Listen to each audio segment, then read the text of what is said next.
Neste exato momento, acabou de ser confirmada uma notícia, uma informação direto de Brasília que pegou o Brasil inteiro de surpresa. O Brasil inteiro ficou, na verdade, chocado, tá? Com essa informação que foi divulgada diretamente de Brasília. Essa informação foi confirmada e envolve Luiz Inácio Lula da Silva, gente. Vocês vão ficar perplexos mesmo com essa notícia que foi divulgada e confirmada aqui há poucos instantes, gente, tá? Além dessa, vou trazer outras várias informações, vou trazer tudo de forma rápida, breve e bem objetiva, do jeitinho que vocês gostam, eu sei muito bem, a gente não tem muito tempo a perder, né? Então já vamos aqui dar início direto aqui já com as informações. Só por favor, não esqueçam, tá, de se inscrever no canal, ativar o sininho das notificações e compartilhar o vídeo o máximo possível que vocês puderem. E não esqueçam, por favor, de deixar o like, já sei quando vocês entrarem no vídeo meu, gente, tá? Já entra deixando o like, o joinha, vocês não fazem ideia da força gigantesca, porque a própria plataforma entende que, né, que os conteúdos são importantes, relevantes e compartilha para as outras pessoas que têm interesse nas mesmas informações. Então, deixa o like, o joinha de vocês, tá? Vamos lá, gente, dando início aqui com as informações. Mais uma fala desastrosa do Lula e a militante aqui de esquerda simplesmente não conseguiu passar pano e parece que tá aí. Sempre a cada comentário a gente vem observando que estão abandonando o barco, gente, tá? Eles não estão conseguindo mais passar pano para esse desgoverno Lula, principalmente para os comentários desastrosos do Lula. Agora vocês acreditam que o Lula, ele atacou o IBAMA? Aí, gente, tá? Não tem santo que salve o Lula da Silva. Aí a militante aqui ficou, ó. Para mim é uma declaração em que Lula rasga fantasia. O que acontece agora é que ele está apenas escancarando como ele pensa, né? E sobre crítica do presidente do IBAMA. Aí a menina aqui comentou, nossa, estão descobrindo quem é o descondenado agora. Ou seja, né, aquilo que a gente já sabe há trocentos anos, parece que agora que esses militantes de esquerda estão começando a abrir os olhos, né? Lula fantasiou tudo desde quando ele começou na política. E, lamentavelmente, enganou muita gente. Tanto é que hoje ele tá aí na presidência da República. Vejam só, gente, tá? Comentarista da Globo News destroçando a última fala do Lula. Vejam só. Para mim é uma declaração em que Lula rasga a fantasia e nada que a gente não conhecesse, viu, lá do exatamente o governo Lula 2. Eu cobri como jornalista o Palácio do Planalto, exatamente acompanhei de perto aquela crise de Belo Monte. Foi uma crise que levou à queda de presidentes do IBAMA, foi uma crise que desgastou muito Marina Silva e desgastou a imagem do Brasil como essa grande nação ambiental. Mas Lula nunca escondeu que ele quer exploração de petróleo. Ele sempre fez a maior festa em relação à Petrobras, ao pré-sal nos seus governos anteriores. Então, o que acontece agora é que ele está apenas escancarando como ele pensa. Sem dúvida, o IBAMA está há bastante tempo nessa análise. Lula está querendo dizer, eu não vou mandar, mas eu quero. Pelo menos toda a força empresarial e política quer a exploração da foz do Amazonas, porque vê riqueza ali. E mais, há 2 anos os políticos de lá já falam que a Guiana está retirando o petróleo dessa mesma bacia, como se fosse um canudinho retirando o que o Brasil poderia retirar. Então esses estudos vão acabar acontecendo. É claro que a grande diferença agora é a COP. Daqui a poucos meses, o Brasil vai sediar uma grande conferência do clima, mandar um sinal de que o Brasil vai começar a explorar toda uma fonte de combustível fóssil é muito ruim, por mais que seja apenas estudo, manda um sinal na condição contrária, mas é a posição do presidente e de grande parte do governo. Então, o que eu vejo de movimento político também hoje, e que esse ataque ao IBAMA, na verdade, esconde uma insatisfação com o Ministério do Meio Ambiente. No Senado, o que a gente ouve de senadores do norte do país são ataques à ministra Marina Silva, exatamente por conta, eles dão crédito a ela para esse embarreiramento aí da exploração da foz do Amazonas. Então tem todo um jogo político aí também de interesses empresariais, e Lula vai ao Amapá e faz um afago em Davi Alcolumbre e outros políticos da região, onde ele precisa construir palanques, e do norte como um todo, do nordeste também, porque a gente tem que olhar para essa bacia, é uma série de bacias que vai do Rio Grande do Norte até lá o Amapá, então realmente é uma área muito grande a ser explorada. Mas o Brasil entra em choque com o discurso ambiental, especialmente às vésperas da COP.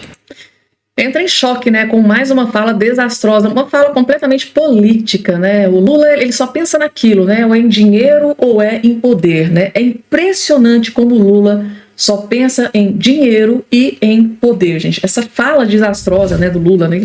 Lula criticou o IBAMA, né? Ele disse que parece que o IBAMA é contra o governo, né? Ou seja, o Lula é aquela pessoa que não gosta de ser contrariada. Quando ele quer uma coisa e é contrariado, ele ataca aquilo. Vocês viram com o Banco Central o que aconteceu enquanto o Campos Neto era presidente do Banco Central, porque ele foi indicado pelo Bolsonaro. Então, quando ele é contrariado, ele ficou ali atacando o Campos Neto a todo momento. Tanto é que o dólar começou a subir no momento em que ele começou a atacar demais o Banco Central e o Campos Neto. Agora, a mesma coisa com o IBAMA. Ele quer explorar, né, por questão política, quer agradar uns, né, políticos, empresários, quer explorar, ou seja, só pensa naquilo, em poder, em agradar os seus cupinchas, e nem que para isso ele tem que... Assim, gente, é muito triste, tá? O ponto em que nós chegamos, que a gente está aí lamentavelmente acompanhando mais essa fala desastrosa. Não teve como passar pano dessa vez, tá? Não esqueça de se inscrever no canal, ativar o sininho das notificações e compartilhar o vídeo o máximo possível que vocês puderem. E dando início aqui aos nossos trabalhos, gente, assistam esse vídeo com muita atenção, porque... Para tudo o que está fazendo, porque o relator da OEA, que veio ao Brasil para investigar a censura e os abusos do Moraes, afirmou que as denúncias são impressionantes. Gente, e não é só isso, é melhor do que isso. Ele disse ainda que ele não endossa o comunicado que o STF fez para a imprensa sobre a reunião dele mesmo com o STF. Ou seja, ele deixou o STF preso na parede com o pincel na mão. Ele tirou a escadinha. Isso aqui, gente, é inacreditável de tão bom, então senta aí, pega a sua pipoca que eu vou te contar 3 coisas nesse vídeo. Primeiro, o que é essa visita da OEA ao Brasil? Em segundo lugar, você vai ver a manifestação do relator que diz estar chocado com as denúncias dos abusos e eu vou te mostrar o vídeo disso. E em terceiro lugar, você vai ver que ele não endossa o que o STF andou dizendo, deixando aí o Barroso e o Moraes totalmente desamparados. Então bora lá entender. E antes de eu te mostrar esse vídeo bombástico do próprio relator da OEA falando o que ele achou aqui das denúncias, vamos começar pelo primeiro ponto, pelo comecinho. O que é a OEA e o que ela está fazendo aqui no Brasil?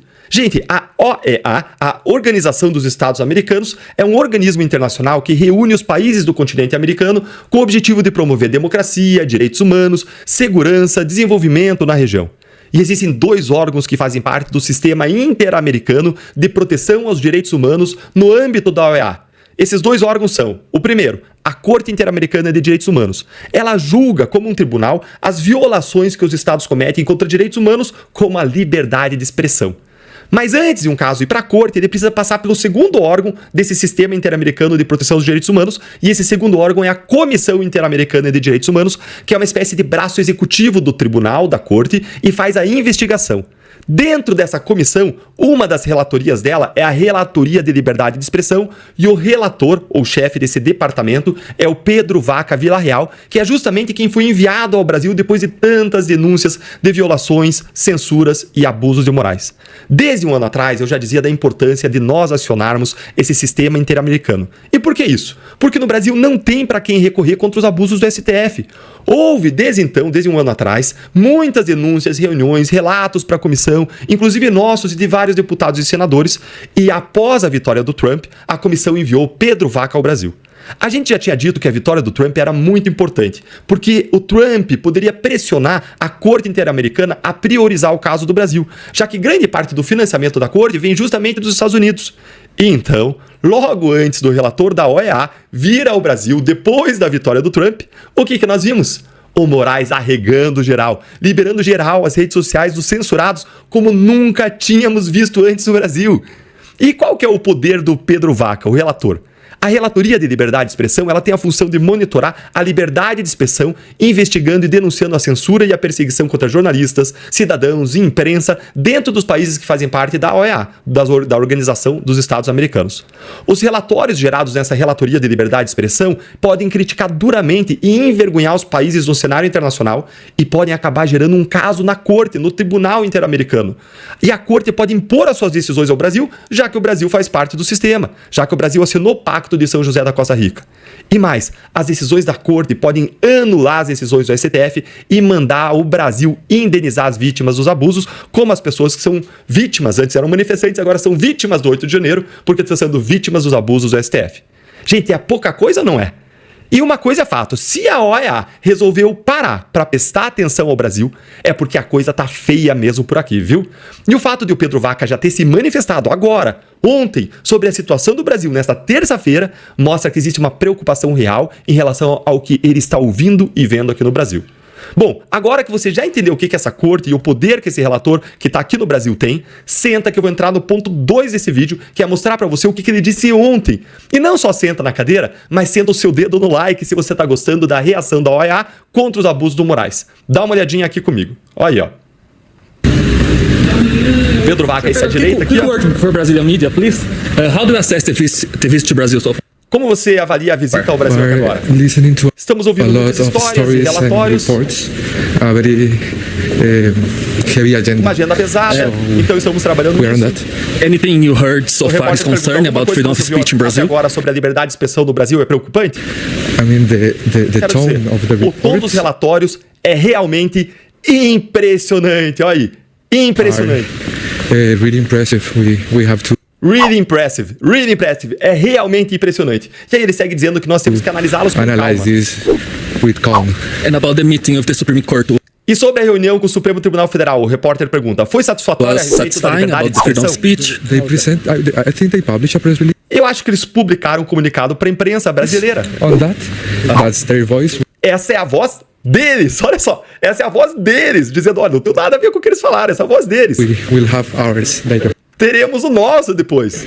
Okay, thank you very much. Gente, que espetáculo! E aí a reunião dele, olha aí na reunião, acabou de sentar aqui o Rodrigo Marinho, que é do time do Novo, da liderança do Novo, advogado, um dos grandes defensores da liberdade de expressão. Você tem aqui, do lado dele ali, vai aparecer ali o advogado, o doutor Sebastião Coelho. Lá atrás, ó, o Marcos Duval.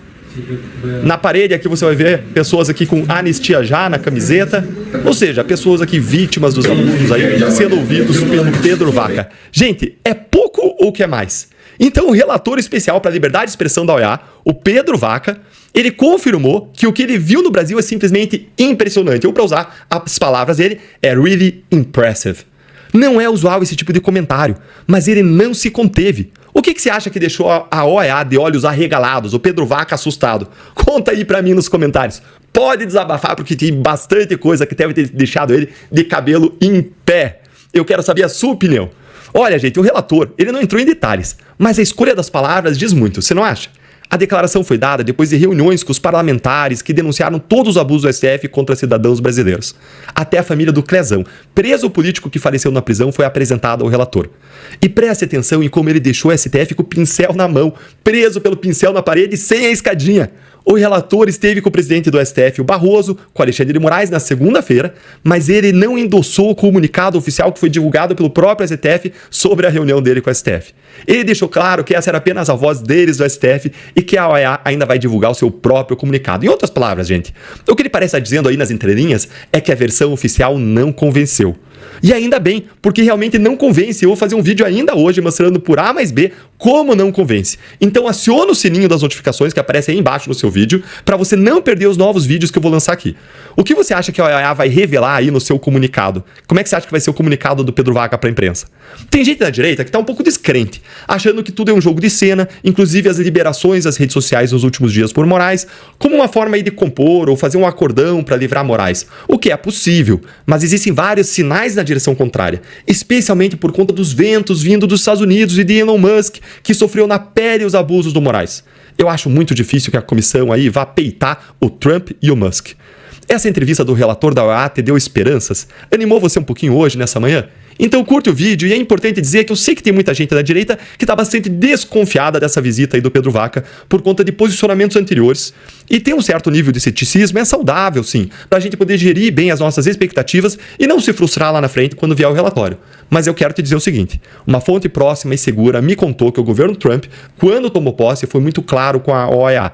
Ou vocês vão investigar e punir as violações à liberdade de expressão no continente americano, ou nós vamos cortar todo o financiamento de vocês. É simples assim, exatamente como eles estão fazendo agora com a USAID. Boa parte, então, do orçamento da Comissão Interamericana, da Corte Interamericana, vem dos Estados Unidos. Em 2023, o governo americano injetou ali mais de 7 milhões de dólares por meio de um fundo. Não é à toa, gente, que a visita ao Brasil esteja acontecendo apenas agora. Não é coincidência. Então eu não apostaria que o Pedro Vaca vai voltar lá para Washington e vai fazer um relatório aí passando pano pro STF, pro Moraes. E essa também foi a percepção dos deputados que estiveram com ele ontem, como Gustavo Gayer, Bia Kicis, Marcel Van Hatten. Todo mundo saiu da reunião com ele sentindo que ele realmente entendeu a gravidade do que a gente está vivendo. Enquanto nossos parlamentares lutam por nossas liberdades nesse fronte aí, tem um outro fronte, tem uma outra frente de batalha em que você e eu podemos lutar, que é o da preparação e do conhecimento, e pensando na grande vitória da direita em 2026, que a gente precisa estar preparado. E é por isso que eu quero te convidar. Faço questão de trazer para vocês, gente, humilhação, é o que o Lula mais sabe passar aqui dentro desse governo, né? Mais um evento do Lula flopou, mais um fiasco para conta de Lula da Silva.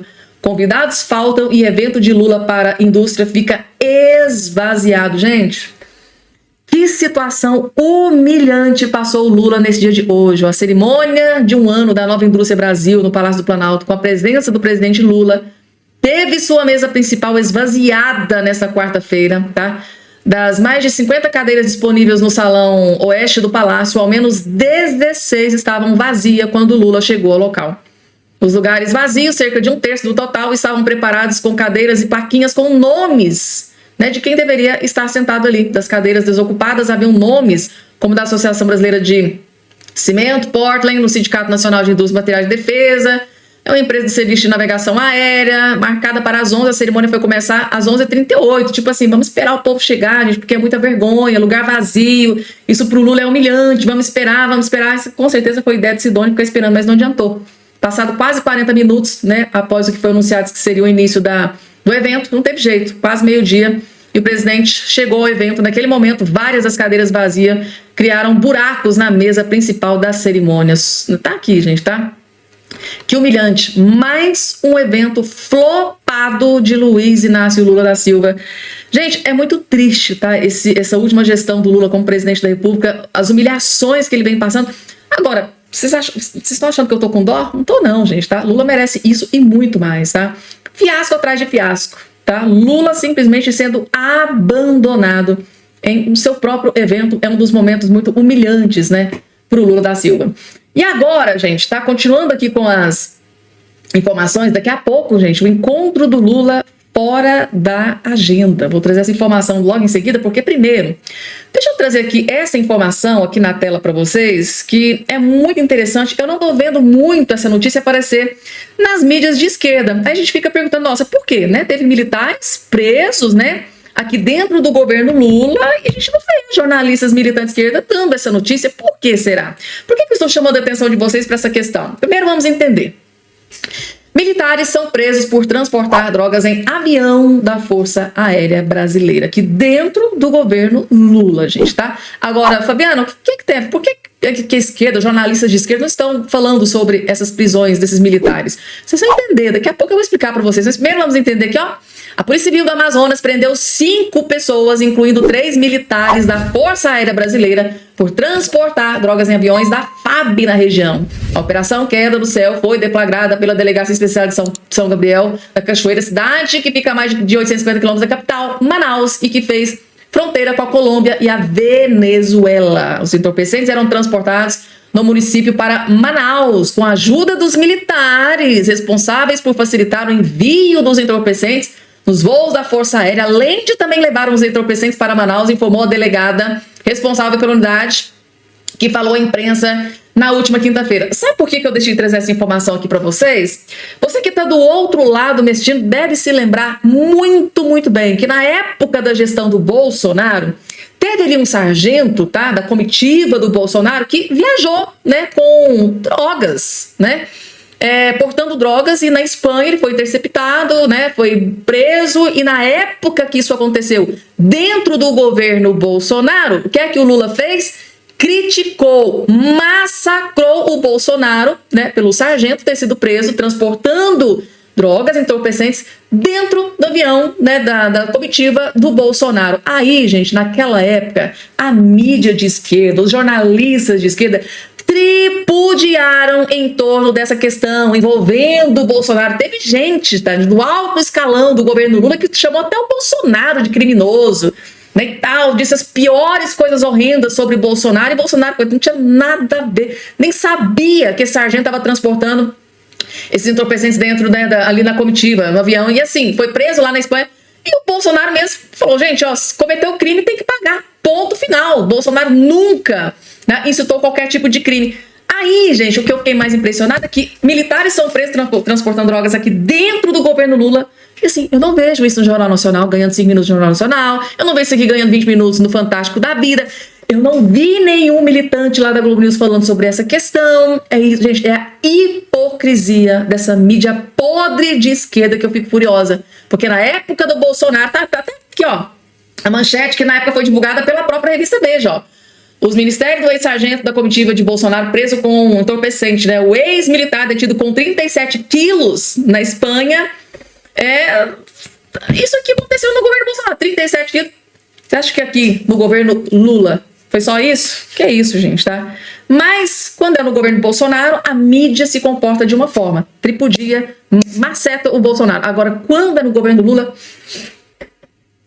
todo mundo caladinho, afinal de contas, né? O Lula jorra milhões e milhões e milhões dessas mídias podres de esquerda, exatamente para que eles fiquem calados. Tá aí, gente, tá? Eu tive que trazer essa notícia aqui para todos vocês. E esse vídeo com muita atenção, porque para o Kim Kataguiri, Lula não disputará a eleição presidencial em 2026. Esquerda vai se esfacelar.